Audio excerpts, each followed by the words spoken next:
Hi.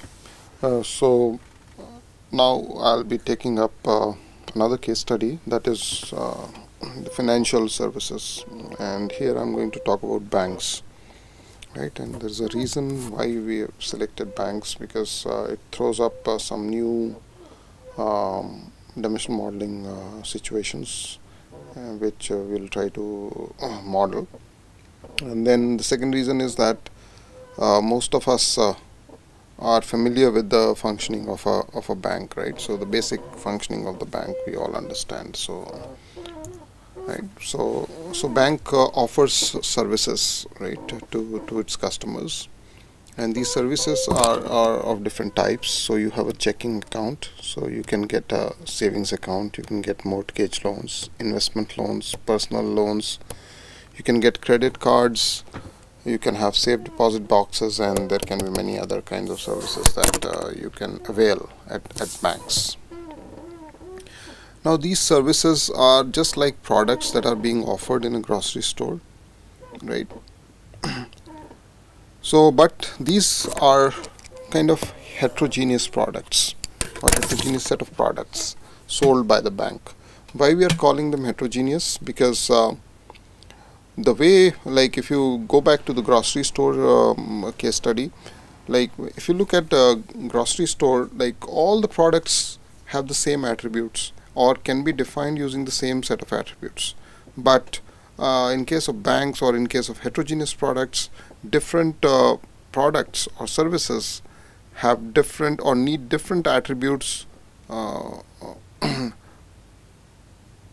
Okay, so they need different attributes for their definition. So like for example, in checking account, the bank charges you some service, it charges you some money, right, for having a checking account, but at the same time it offers you lots of services which are not offered, or benefits which are not offered in a savings account. On the other hand, savings account, when you open a savings account, you are entitled to interest on the balance, right?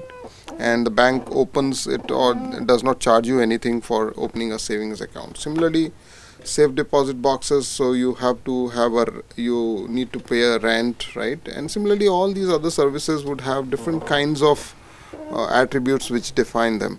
So you cannot have a homogeneous set of attributes which define these products that are there in a bank. So that is why we call them heterogeneous set of products, right? And they are quite different from the products that we sell using in a grocery store. Then there is a concept of households. So let me explain this. So each account belongs to a household. Okay, so the major goal of the bank is to market more effectively to households rather than that already have one or more accounts with the bank. So we also call it a household data warehouse. Okay, let me first clear this. So we also call it a household data warehouse, and we want to track all the accounts owned by the bank, see all individual holders, see the residential and commercial householding groupings to which they belong. So basically the bank wants to target households. So what could be an household? So it could be a family, it could be an individual, it could be persons living in a society or a building, it could be an organization, it could be anything. So the meaning of household could be very different from one case to another case, right? So continue with the requirements. So what you have here in this slide is that user wants to see the 5 years of historical monthly snapshot on every account. So the grain has been defined in this requirement, right? So you want to see only monthly snapshot. Monthly snapshot means at the end of the month you want to see how much balance this a particular savings bank account has, right? Every type of account has a primary balance. So primary balance is a kind of a fact that is shared by, say, all the services that are there. So there is a significant need to group different kinds of accounts in the same analysis and compare primary balances. So if I have a service 1 and if I have a service 2 and if I have service 3, and each of them have certain set of records A1, accounts A1, set of accounts A2 and A3. So I want to see what is the balance here. So this is say 10 million, this is say 5 million, and this is say 50 million. So I want to see along different services what is the primary balance at the end of the month. Every type of account known as a product within the bank has a set of custom dimension attributes and numeric facts that tend to be different from product to product. So this point I've already explained to you.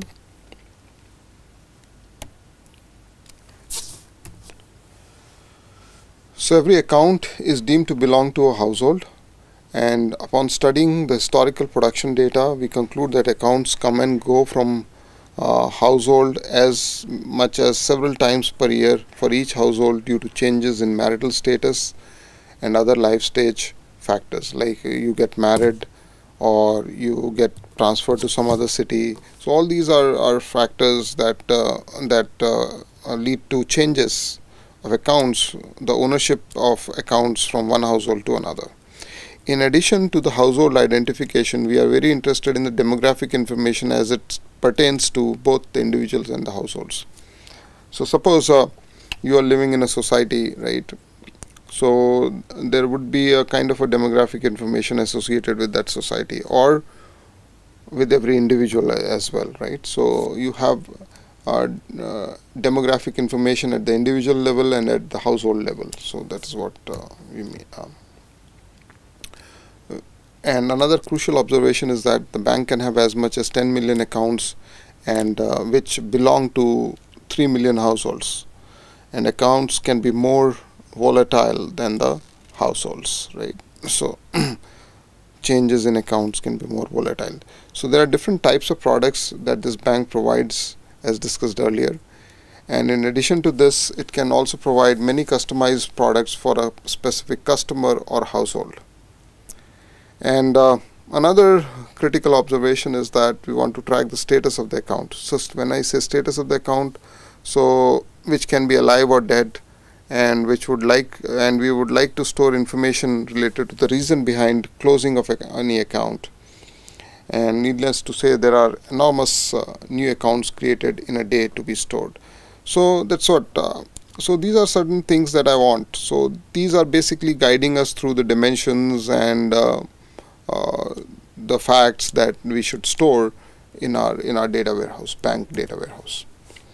Now, issues in designing data warehouse. So first observation is that heterogeneous products. So how to model? So this we have discussed already. Like the attributes for each product may be different. So how to model this, right? So that is one challenge. Then the grain, like what do you decide as the grain? So grain, would it be the finest granularity data? That is, every transaction is recorded. And third issue is highly volatile or rapidly changing monster demographic, monster customer dimension, which is like I already told you that there are 10 million customers. So it's a big dimension, and demographic profile of customers changes quite rapidly. So it is a case of rapidly changing monster dimension. And type 2 change, would you use type 2 change? So the answer to this is no. We have already discussed the concepts of mini dimensions and outriggers. So this is a perfect case for using a mini dimension or an outrigger. So dimensional modeling features. So we use what are called as core or super type and custom and subtype fact tables. So super type, earlier they were called as core and custom fact tables, and now they have been called as in the like a better term has evolved, which is called as a super type and subtype fact table. So we'll stick to super type and subtype and not use core and custom. I just wrote them just because I wanted you to tell you about this. So core and custom is actually not used nowadays. So it is only super type and subtype. So I'll explain this. Core means which is applicable to every every service, and custom means which are customized to a particular service. So you can have facts and dimensions which are like that. And then we talk about rapidly changing monster dimensions. So we have discussed two solutions earlier also, like outriggers and mini dimensions. And then we also have multi-valued dimensions, because an account, a person or an individual can have multiple accounts, and an account can in turn have multiple individuals, right? So it's a many-to-many relationship between customers and accounts. So that is a case of multi-value dimensions, and we have already looked at the solutions in the form of bridge tables. So what I'll do now is I'll skip the details of outriggers and mini dimensions, since we have already covered this in an earlier lecture.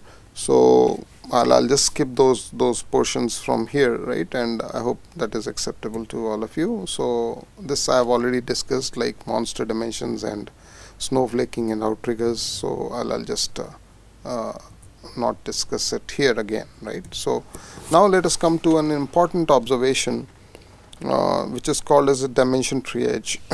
So dimension triage basically means that there's a shortage of dimensions here. So core fact table containing only the primary balance of every account at the end of each month, and most dimensional models have between 5 and 15 dimensions, and only 2 dimensions are emerging based on the requirements that we have. So one is the month and the second is the account. Okay, and this is how it looks like. So here you can see, sorry, let me first clear this annotation. So you can see month account snapshot fact. So month end date foreign key, account key, and the primary balance. So these are the only 3 things that I want to have in this. And then I have a month dimension, and all the month related attributes would be here, and then all the account related attributes are here. Okay. Okay, so there are only 2 dimensions. So balance snapshot with too few dimensions. So what we do is, like, account dimension is a huge entry table to the fact table, thereby slowing queries. So what we do is, so for a large bank, number of customers could touch 10 million, and using type 2 SCD could render it unworkable, because even if you make one change to every customer in a year, so in a year's time you move from 10 million to 20 million, which is not feasible, not scalable. And products and branches could be thought of as 2 separate dimensions, as there are M to N relationship between the two. So that I have already discussed, products and branches, right? So I can separate out products and branches as separate dimensions. So when I look at it now, so I have an account, right? I have time, month in this case, I have branch, I have household, I have product, and I have status. So if you recall the requirements analysis, so you will see that the bank is interested in recording the status also of each account, and along with the reason why the status is so. Like if somebody closed an account, I would want to record the reason behind it, right? Status dimension. So this is a very important dimension, right? Records the status of the account at the end of each month, and status could be active or inactive. We call it passive, active and passive also, and active and dormant also. So there are different banks use different terms for this. And status change such as new account opening or closure occurring during the month is also recorded, and reason for status changes are also recorded. So this is what is the purpose of the status dimension. And then we have the household dimension. As I told you, that household demographics would change at a different pace than the individual customer attributes or demographic attributes. Household as a separate dimension is a designer's prerogative. So if you want, you can do that, because account and households are closely related. Still, it is a good idea to treat HH, that is household, as a separate dimension because of the following reasons. Size of the account dimension is close to 10 million, whereas size of the smaller entry point to the fact table, because there are only 3 million households to which these 10 million accounts belong to, and account can change household many times, right? So with these things in mind, it is always a good idea to model household as a separate dimension, so as we'll see in the later design when we discuss. So you can see this. So this is a super type core kind of fact table which is applied here. So you can see here, so primary month end balance, average daily balance, right, number of transactions, interest paid, fees charged. So interest paid and fees charged are, fees charged does not apply to saving, but it is kept here, so you can put a value 0 when you talk about savings account, right? Okay, and then you can see there is an account dimension, there is a primary customer dimension, there is a household dimension, there is account status, product, branch, and month. So these are the dimensions that apply. Now there is an interplay, there can be interplay between accounts and dimensions, account and household, and also between customer and account. So as we have discussed earlier, that customer is a highly volatile dimension, and it is very big. So it can be modeled in using a mini dimension kind of a concept, right? Using a mini dimension. So now in a bank, so there are 2-3 things that have come up. One is the super type and subtype codes and facts and dimensions. That is one thing that has come out. Second thing is use of mini dimensions because of the customer dimension. So that is very important. The third thing that came out of this is about the dimension triage, that is shortage of or too few dimensions that apply. So you need to think innovatively to bring in some more dimensions, like we did in this case. So from 2 we moved on to 6 dimensions, and what may happen is that, like, so far what we have seen is that one particular customer dimension is say you take out the demographic attributes and put them in a separate table, right, either as a mini dimension or as an out trigger depending upon the case. But you can also think in terms of multiple mini dimensions. Say in this case you can see here, so there is a customer dimension, so which is the primary customer dimension, and here I have separated out the demographic, right? And then I have also taken out the risk profile dimension of the customer. So all the attributes related to that are also kept separately in a hidden dimension, because I may want to constrain the fact table based on these attributes, right? So it is good to keep them separate, and probably they are less volatile than the customer dimension itself. So the rate of change could also be different. So that's why we keep them different in a different mini dimensions. So the concept of multiple mini dimensions also emerges in this case study.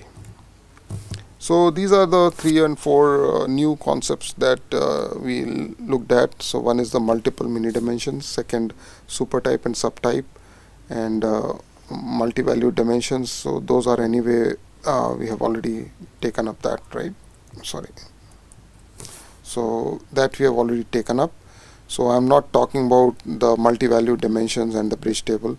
So that concept you already know, and I've taken the bank example itself, so that's why I've not included it in here in the presentation. So with that we come to the end of the module on advanced dimensional modeling, and so I would suggest that all of you please do a couple of more case studies. So 1 or 2 case studies I can recommend at this point of time. One is the order management, and the second is the healthcare, because these two would also tell you about certain new dimensional modeling aspects, right? So so once you know the basic dimensional modeling and the advanced dimensional modeling, probably now you are in a position to model any given situation or any given condition, and you can take it in use these concepts to design a data warehouse or a data mart, right? So I hope you have learned something about dimensional modeling and advanced dimensional modeling, and you are now in a position to do the design, modeling and design part as far as data warehousing is concerned. Thank you.